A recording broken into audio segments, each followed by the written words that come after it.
Hello guys and welcome back to another video on my channel. Now today I'm going to watch the Luton Town versus QPR game and I'm going to be giving you guys my thoughts throughout the whole 90 minutes. But before we get on with the video, can we drop a like on this video, comment down below your thoughts about this game against QPR, and if you haven't already make sure you subscribe. And also if you haven't seen my match preview for this game, make sure you go and check that out before watching this video. So now I'm going to give you guys my pre-match thoughts about this game. At this moment in time, Wigan are beating Hull 8-0. Wigan are doing Luton a massive favour at this moment in time. QPR are on bad form. Luton have had an extra day rest. So, for me, there's no excuses not to win this game. We need to win this game. We haven't won at home since the restart. I'm hoping we don't see another repeat of Reading. We shouldn't be seeing another repeat of Reading. And we should be getting something out of this game. It should be a positive result and it should be 3 points. I'm not disrespecting QPR. I'm just looking at it from a Luton's perspective. We need to climb out of those relegation places. We need a win. QPR are on bad form, so we need to take advantage of that. So for me, this game is pretty much a defo. We need to win this game.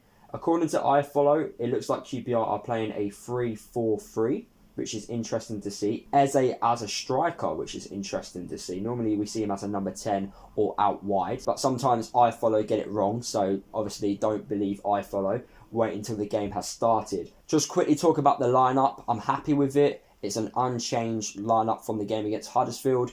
I believe this team can win this game if we play that system which I like us to play. The 4-2-3-1. So that's pretty much it. Hopefully Luton can get the 3 points and I'll talk to you guys at the first drink break. And get in there, Luton are 1-0 up through James Collins, a penalty decision which was given by the referee. I'm not too sure if it was a penalty. At first looking at it, it defo looked like it was a penalty. But then I looked at the first replay and I wasn't quite sure. But I need to look at it again because I'm not too sure if it was.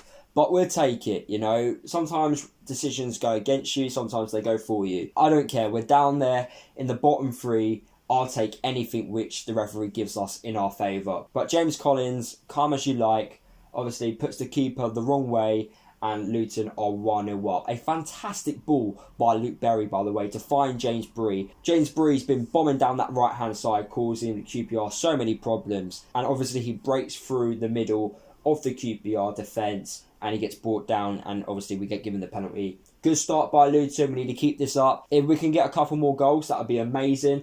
But I'm really happy with what I'm seeing so far. Right, it's currently 1-0 to Luton at half-time.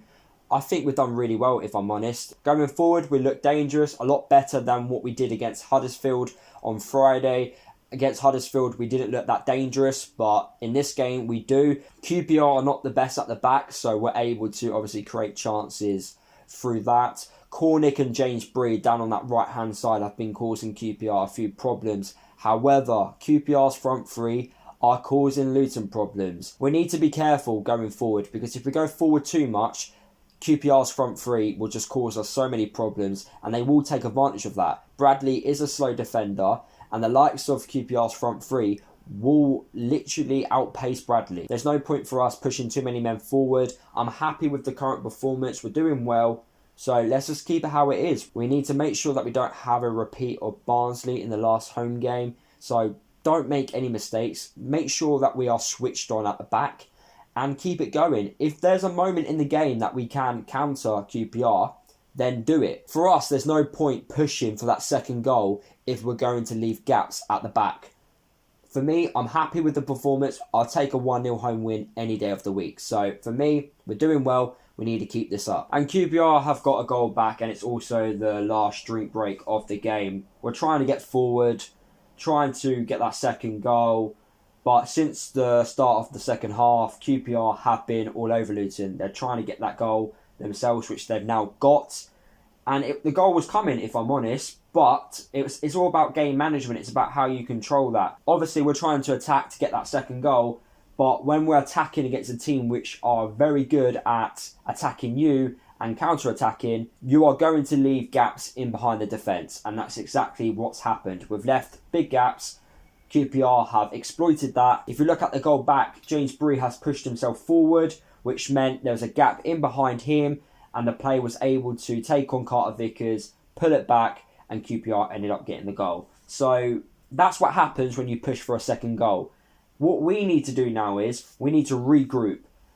For some reason, Craney has now come on. I think that's because we want to make sure we're more secured at the back, so then we can push certain players forward. I think we've made a tactical change as well in our system, so I don't think we're playing the 4-2-3-1 formation anymore. So it'd be interesting to see how well we plan out the rest of the game. It's 1-1 now, so will we see the likes of Luwalawa and Moncur come on? But will Nathan be happy with a point? But who knows? We just need to take as many points as we can and try and get those 3 points. Right, guys, that is the end of the game. I'm just so frustrated with that because it's the second time this has happened to us, like, since the restart of football, especially at home. Both times we've been 1-0 up and we've bottled it. We've conceded the goal and the game's ended a draw from a winning position. We make things so hard for ourselves. Obviously, like, a point isn't a bad result and it keeps the unbeaten run going. But for me, it was a game which we had to win at home. We needed to win our home games. We're not winning our home games. That's 3 draws and 1 defeat. We've got 1 away game left. If we beat Hull, it's going to go down to the last game of the season. And we've got Blackburn, last game of the season at home. We make things so hard for ourselves. I just don't understand why. It's going to go down to the last game of the season. We find out this week, apparently, from Sheffield Wednesday, what's happening with them. Are they going to get point deductions? But at the end of the day, we shouldn't be like relying on other teams getting point deductions. We should be winning our games. We should be winning games like this today. We should have done better. From my point of view, when you're leading a game of football and you're the home team, you should be winning it. You shouldn't be allowing the away team to get back into the game. Since the second half, like, QPR upped it a gear, which was expected. We needed to make that sub sooner. Craney needed to come on a lot sooner to protect us a lot more. But that didn't happen. We left it too late. And then we brought on the 3 attacking players too late. That's the one fault which I have with Nathan Jones. He makes these substitutions too late. And the damage is already done. Why couldn't Moncur, Hilton and Luwalawa come on an extra 10 minutes earlier? Why didn't they not come on when QPR got that goal? We needed to win this game, if I'm honest. We're down there in the bottom. We needed to win. So for me, it's very disappointing to see that we weren't able to obviously get the 3 points against QPR. And I'm very disappointed, if I'm honest. We should have done a lot better. The second half performance, we dropped it a few gears.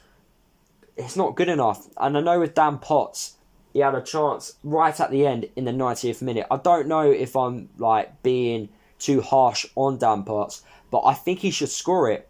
If it's a right-footed player in that situation, I think it's a goal. But because it's Dan Potts, a left-back, it's probably the wrong play at the wrong time.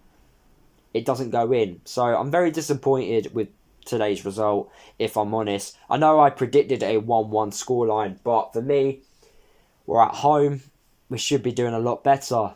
And it's a shame, really, because we were leading the game. If I think about my man of the match, it goes to James Bree. I think he done really well today. He was bombing up and down that right-hand side. But then again, the goal came from his side because he was bombing up that right-hand side.